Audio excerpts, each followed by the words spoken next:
মাননীয় বিচারক, মানুষ আমাকে শুধু সস বানিয়ে খায়।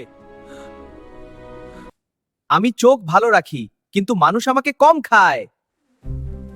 আমি পৃথিবীর সবচেয়ে জনপ্রিয় সবজি। মানুষ আমাকে কাটলে কাঁদে, কিন্তু আমি তাদের জন্য উপকারী। আমি তিতা, কিন্তু শরীরের জন্য খুব ভালো। বেগুন ভর্তা খেলে সবাই খুশি হয়ে যায়। গরমে আমাকে খেলে শরীর ঠান্ডা থাকে। আমার মধ্যে অনেক ভিটামিন আছে। আমাকে দিয়ে মজার তরকারি রান্না হয়।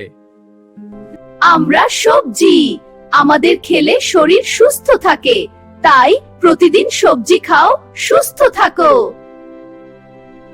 ভিডিওটা ভালো লাগলে আমাদের চ্যানেলটি সাবস্ক্রাইব করো।